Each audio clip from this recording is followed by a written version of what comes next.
500 वर्षों का जो संघर्ष प्रभु श्री राम का लड़ा गया है वो आज पूर्ण हुआ है। पूर्व मुख्यमंत्री अखिलेश यादव को जो है एक वहां पर इनविटेशन दिया गया, वो कह रहे मैं जानता ही नहीं हूं, तो क्या लग रहा है, मतलब इसमें कुछ ना कुछ अलग दिखाई दे रहा है? ये वो राजनीतिक लोग हैं कि इनका नाम लेने में भी शर्म आती है। ये अगर हम इतिहास उठाकर देखेंगे तो सनातन का विरोध करने वाला रावण भी यहीं पैदा हुआ था। चार शंकराचार्य जो हैं हमारे, वो मना कर रहे हैं कि अभी पूर्ण होने पर इसका उद्घाटन किया जाएगा, उस पर क्या कहना चाहिए? 1947 से पहले का जब हम इतिहास उठाकर देखेंगे तो पूरे देश के अंदर दो तरह के लोग इस स्वतंत्रता का आंदोलन लड़ रहे थे। नमस्कार, स्वागत है आपका न्यूज़ 31 इंडिया पर। मैं हूं रजत शर्मा। लगातार चारों तरफ एक ही गूंज है, जय श्री राम। 22 तारीख आ चुकी है और कल भव्य मंदिर जो रामलला का बना है उसमें मूर्ति का अनावरण होना है और मूर्ति जो है प्राण प्रतिष्ठा के लिए तैयार है। तो लगातार जिस तरीके से चारों तरफ अयोध्या में जिस तरीके से दीपावली मनाई जा रही है उसको लेकर देश भर में उत्साह है और देश भर में लोग उत्साहित हैं। एक ही नारा है, जय श्री राम, जय श्री राम। तो आप देख सकते हैं जिस तरीके से यहाँ पर हुजूम जुड़ चुका है और लगातार जो हाथ में झंडे लिए हुए, गदा लिए हुए और जिस तरीके से चारों तरफ जय श्री राम के नारे हैं, लोग लगातार जय श्री राम का गुणगान कर रहे हैं। इनसे बातचीत करेंगे कि कितने उत्साहित है इसको लेकर। क्या नाम हुआ आपका?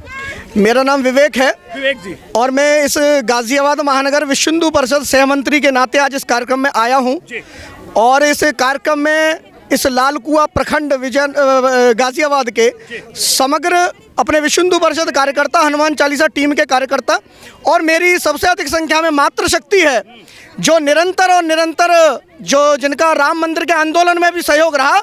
और जब राम का आज काम पूरा हो गया है तो उस महादीपावली में भी हम सभी लोग हर्ष मना रहे हैं और सभी आनंदित हैं कि मेरे प्रभु श्री राम कल अयोध्या में विराजमान होंगे और 500 वर्षों का जो संघर्ष प्रभु श्री राम का लड़ा गया है वो आज पूर्ण हुआ है। हम सब के लिए गौरव की बात नहीं, महागौरव की बात है। और दीपावली ही नहीं, हम सभी महादीपावली पूरे देश के नहीं विश्व के अंदर मनाएंगे। कुछ लोग इस पर लगातार बातचीत कर रहे हैं, राजनीति की बात कर रहे हैं। विपक्षी पार्टियां कह रही है कि मोदी जी इस पर राजनीति कर रहे हैं। देखिए, उनके लिए कहना है कि जो लोग राजनीति कहते आए हैं, ये अगर हम इतिहास उठाकर देखेंगे तो सनातन का विरोध करने वाला रावण भी यहीं पैदा हुआ था, कंस भी यहीं पैदा हुआ था। और जब राम का आंदोलन लड़ा जा रहा था तो राम मंदिर, राम कार सेवकों पर चलवाने वाले ऐसे दरिंदे भी यहीं पैदा हुए। और मैं बता देता हूं, अगर वो राजनीतिक मोदी जी राजनीति कर रहे हैं तो अभी तो बाकी मथुरा है। आप जाइए और मथुरा में मंदिर बनाइए, हम सब उनके साथ हैं जो आज कहते हैं मोदी राजनीति कर रहे हैं। हम खुलकर उनके साथ हैं। पर आइए गर्व से कहिए कि हिंदू हैं और ये हिंदुस्तान हिंदुओं का देश है। पूर्व मुख्यमंत्री अखिलेश यादव को जो है एक वहां पर इनविटेशन दिया गया, वो कह रहे मैं जानता ही नहीं हूं, तो क्या लग रहा है, मतलब इसमें कुछ ना कुछ अलग दिखाई दे रहा है? देखिए, ये वो राजनीतिक लोग हैं कि इनका नाम लेने में भी शर्म आती है।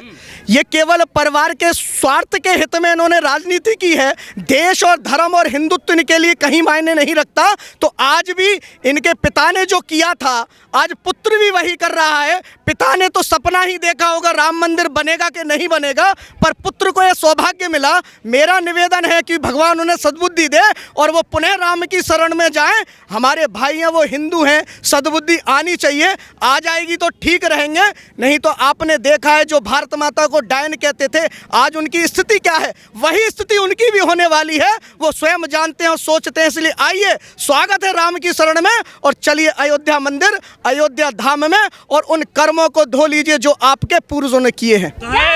वीएचपी जो है और बजरंग दल जो है वो इसको अपना प्रोग्राम बता रहा है। क्या ये पूरे देश का प्रोग्राम है? राम सबके हैं, तो पूरा क्रेडिट जो है वीएचपी वाले, बजरंग दल वाले और मोदी जी क्यों लेके जा रहे हैं? मैं कहना चाहता हूं सभी से कि विश्व हिंदू परिषद ने मंदिर का जब आंदोलन प्रारंभ हुआ तो उसी दिन से कहा था कि बैनर तो विश्व हिंदू परिषद का है पर राम समग्र हिंदू समाज के हैं, सभी को एक होकर लड़ना है। और ये जब विश्व हिंदू परिषद ने राम का आंदोलन लड़ा है, ये दिखाई भी दिया है। यदि राम के लिए हमने सड़कों पर उतरने के लिए कहा तो हमने घर घर में जाकर संपर्क किया।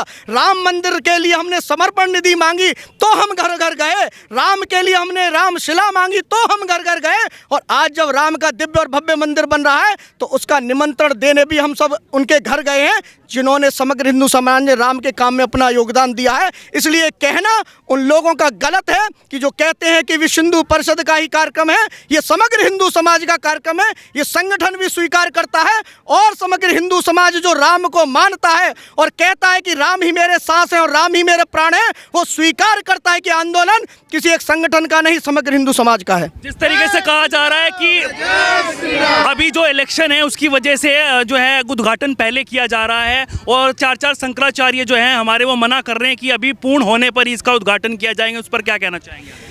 उद्घाटन का समय तो देखिए ना हमें मालूम था ना किसी और को मालूम था। तो राम का काम था, जब राम की इच्छा थी तब हुआ है और राम की इच्छा थी कि प्राण प्रतिष्ठा अब होनी है। वो कह रहे हैं मोदी जी की इच्छा चल रही है, राम की कहा? ये मोदी जी की इच्छा नहीं थी, ये तो प्रभु श्री राम का आदेश था कि आप जाइए प्राण प्रतिष्ठा करिए।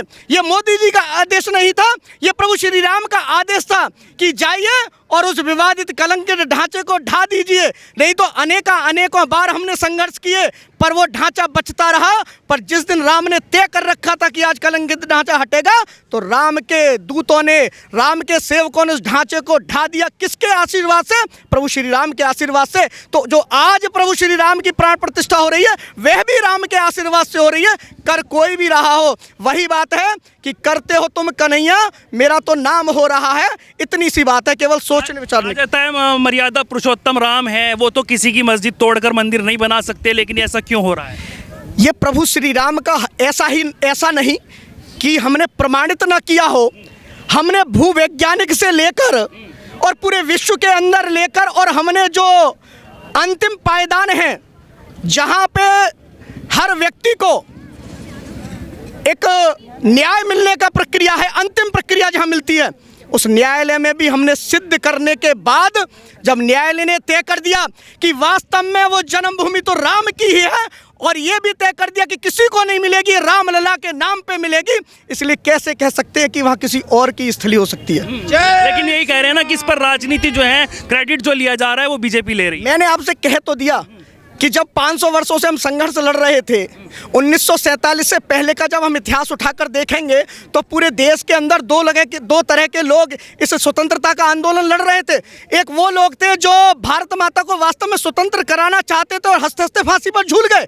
दूसरी तरफ वो लोग थे जो दिन में लगते थे ये क्रांतिकारी हैं और रात को अंग्रेजों के साथ बैठकर सत्ता बंटवारे का इतिहास लिखा करते थे। और 1947 से एक दिन पहले उन्होंने भारत का बंटवारा करा दिया। ऐसे ही लोग इस राम मंदिर में भी राजनीति देखते हैं। भगवान उन्हें सद्बुद्धि दे, बस यही प्रार्थना कर सकते हैं।